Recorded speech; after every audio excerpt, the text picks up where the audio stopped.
तो अब हम बढ़ रहे हैं सेकेंड न्यूमेरिकल की तरफ, जो कि इस एग्जाम्पल के थ्रू देखने वाले, दैट इज 726 एंड 275। ठीक है, तो अब सॉल्व करते हैं इसको। तो देखो यहां पे सिंपल सी बात है, क्लियर सी चीज दिख रही है, 275 726 से छोटा है, तो ये बी का वैल्यू होगा और ये ए का वैल्यू होगा, तो सीधा सीधा उसी हिसाब से जाते हैं।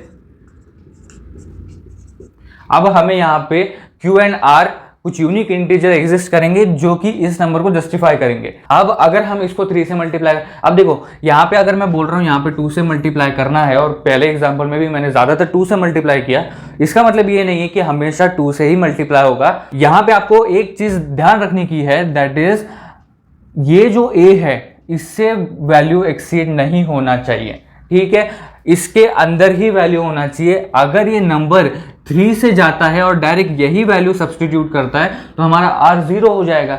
ओके, बट अगर हम अभी 275 को 3 से मल्टीप्लाई करें तो इस वैल्यू से ज्यादा हो जाता है, एक्सीड कर जाता है, इसलिए हमने 2 से लिया।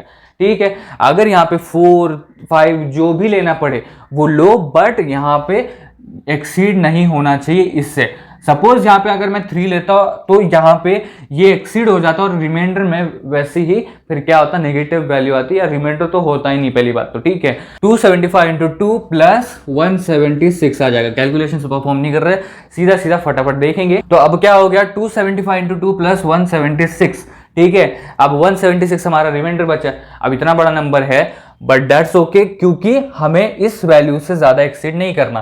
जो हमारा ए का वैल्यू है इज इक्वल टू 276, इससे एक्सीड नहीं करना हमें, इससे आगे नहीं जाना है। ठीक है, तो अब ये हो गया ए, ये हो गया बी, ये हो गया क्यू एंड ये हो गया आर। अब ये दो नंबर हमको पहले से देके रखे थे, हमने क्रिएट किए इन द प्रोसेस। ठीक है, अब देखो यहाँ पे अगला समझने वाला चीज ये हमारा हो गया स्टेप 1।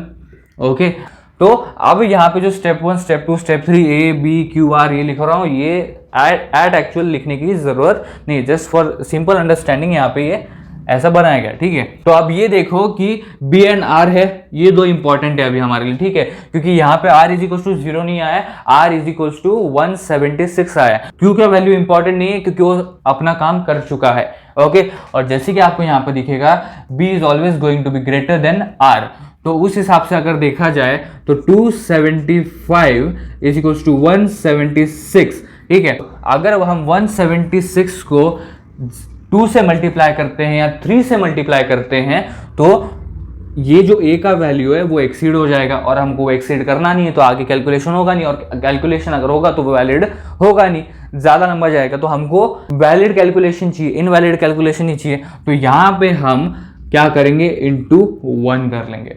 वो ए के वैल्यू पे डिपेंड करता है कि आप कितने नंबर मल्टीप्लाई करोगे एज अ क्यू वैल्यू। ठीक है, क्यू का जो वैल्यू होगा वो ए के वैल्यू पे डिपेंड करेगा, क्योंकि उसको हमें एक्सीड नहीं करना, दैट्स ऑल। तो रिमाइंडर हमारा बच जाएगा 99। ठीक है, तो अब अगर हम यहाँ पे देखें भी कैलकुलेशन करेंगे सिंपल सा, तो देखो तो कैलकुलेशन हमारा सही जा रहा है, हम we are on the right track, कहीं पे भी गलत नहीं है। ठीक है, तो अब देखो यहाँ पे भी r इज इक्वल टू 0 नहीं आया और b का वैल्यू हमारा 176 है, तो हमारा ये हो गया स्टेप 2। तो अब हम जाएंगे स्टेप 3 पे। 176 is equal to 99 into 1 plus 77। ठीक है, ये हमारा आ जाएगा अगला वैल्यू। अब हमारे यहाँ पे r आ गया 77 और b है 99। स्टेप 3 है हमारा ये, और यहाँ पे भी हमें क्या हुआ, r इज इक्वल टू 0 नहीं मिला, r इज इक्वल टू 77 मिला है। तो हम जाएंगे स्टेप 4 पे, जो कि है 99 इज इक्वल टू 77 इंटू 1, तो प्लस अभी 22 आएगा। अब यहाँ पे हमारा r ये आया, b ये आया, स्टेप 4। बट अभी स्टेप 4 में भी r इज इक्वल टू 0 मिला नहीं मिला, तो हम क्या करेंगे, 77 इधर आएगा और 22 इधर जाएगा। 4 स्टेप हो चुके हैं हमारे, और अब तक हमको क्या नहीं मिला है, r इज इक्वल टू 0 नहीं मिला है। ठीक है, तो अब हमारा स्टेप 5 चालू होगा, जहां पे 77 इज इक्वल टू 22। ओके, अब बताओ 22 को किससे मल्टीप्लाई करेंगे ताकि ये वैल्यू भी एक्सीड ना हो। ओके, 3 से, ऑब्वियसली 66 जाता है तो 3 से, और अब बचेगा क्या, 11 बचेगा ऑब्वियसली। ठीक है, तो आप देखो 77 is equal to 22 into 3 plus 11, ये हो गया हमारा स्टेप 5। जहाँ पे r इज इक्वल्स टू 11 है, b इज इक्वल्स टू 22 है। तो हम अभी अगले स्टेप पे चले जाएंगे, that is 22 is equals to 11 into 2 plus 0। ये हो गया हमारा स्टेप 6, जिसमें हमको r इज इक्वल्स टू 0 मिल गया है। तो हमारा b का वैल्यू क्या है at this stage, not at this stage of 1 2 3 4 5, हमें 6 स्टेप में मिला है कौन सा 0, r इज इक्वल्स टू 0। तो इस स्टेज पे b का वैल्यू क्या है 11। तो हमारा आंसर क्या आ जाएगा, आंसर है हमारा HCF of 726 and 275 is equals to 11।